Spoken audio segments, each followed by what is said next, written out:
Hello, welcome to our channel Aachi Malarkodi. எல்லோரும் எப்படி இருக்கீங்க? நல்லா இருக்கீங்களா?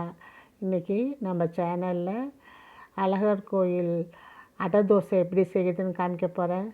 மதுரைக்கு போனால் யாரும் அழகர் கோயிலுக்கு போயிட்டு தான் வருவீங்க. அந்த கோயில் ரொம்ப ஃபேமஸானது இந்த அழகர் கோயில் அடை தோசை. அதை எப்படி செய்யுதுன்னு காமிக்கிற மாதிரி நம்ம வீட்டிலேயே செய்யலாம். அதுக்கு காமிக்கிற அளவில் பச்சரிசி எடுத்துக்கோங்க. ஒரு டம்ளர் அளவு பச்சரிசி, அதே டம்ளர் அளவு கருப்பு உளுந்து, முழு உளுந்து தோலோடு இருக்கும்ல, அந்த கருப்பு உளுந்து சேர்த்துக்கோங்க. இந்த உளுந்து தோலோடு தான் சாப்பிட்ணும், உடம்புக்கு ரொம்ப நல்லது. உளுந்து தோலோடு சாப்பிட்றத நமக்கு எல்லா சத்துமே நம்ம உடம்புக்கு கிடைக்கும். இந்த அரிசியும் உளுந்தையும் இப்போ சம அளவு எடுத்துக்கிட்டு ரெண்டையும் நம்ம தனித்தனியாக ஊற வைக்கணும். அந்த அரிசி மூழ்கிற அளவுக்கு தண்ணி ஊற்றிக்கோங்க. அதே மாதிரி அந்த உளுந்து முழுகிற அளவுக்கு எல்லாத்த தண்ணியை ஊற்றி ஒரு 4 மணி நேரம் நல்லா ஊற வச்சுருங்க. ரெண்டும் நல்லா ஊறணும். 4 மணி நேரம் ஊறின பிறகு இப்போ நம்ம அதை அரைக்கணும். இப்போ நல்லா ஊறிட்டு இப்போ பார்க்குறோம் பாருங்கள், நல்லா ஊறியிருக்கு அரிசி. இப்போ இதை நம்ம அரைக்கலாம். இப்போ நல்லா அதை உளுந்தெல்லாம் நல்லா கழுவிட்டு தண்ணியெல்லாம் வடிகட்டிட்டு அதை மிக்ஸி ஜாரில் சேர்த்துருக்கேன். நல்லா கழுவிட்டுங்க, ஒரு தோலெல்லாம் அழுக்கு இருக்கும். நல்லா கழுவிட்டு இப்போ அதை மிக்ஸி ஜாரில் போட்டு அரைக்க எடுக்கணும். இதை கொரன்னு அரைக்கணும், நைஸாக அரைச்சிடாதீங்க. இந்த கொரன்னு இருந்தால் தான் இது ருசியாக இருக்கும். அதனால் நான் காமிக்கிற பதத்துக்கு அரைச்சிக்கோங்க. அதை எடுத்து தனியாக அரைச்சிக்கோங்க. அடுத்து அரிசி அதே மாதிரி நல்லா சுத்தமாக கழுவிட்டு, நல்லா ஊற வச்ச அரிசி கழுவிட்டு இப்போ அதை இதை நைஸாக அரைக்கணும். நைஸானால் ரொம்ப மையாகவும் வேண்டாம், ஆனால் உளுந்தோடு அதிகமாக நம்ம நைஸாக அரைச்சிக்கோங்க.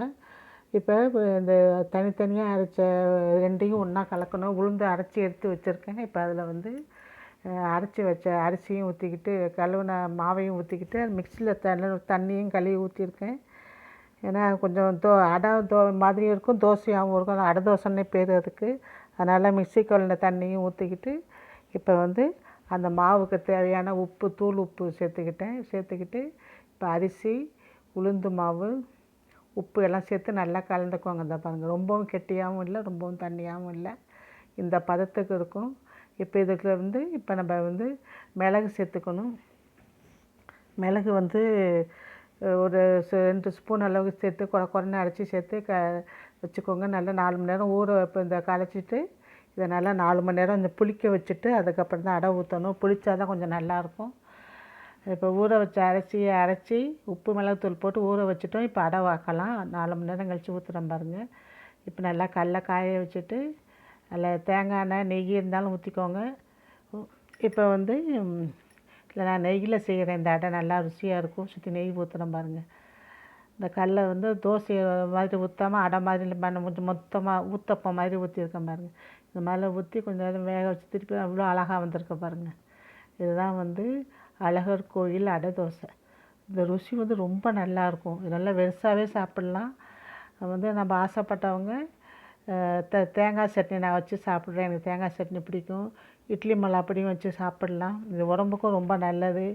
அந்த கோயிலில் நம்ம திருப்பதி கோயில் லட்டு மாதிரியும், பழனி கோயில் பஞ்சாமிர்தம் மாதிரியும், மதுரையில் மல்லிகைப்பூ புரோட்டா மாதிரி இந்த அடை தோசை அழகர் கோயிலில் ரொம்ப விசேஷமானது.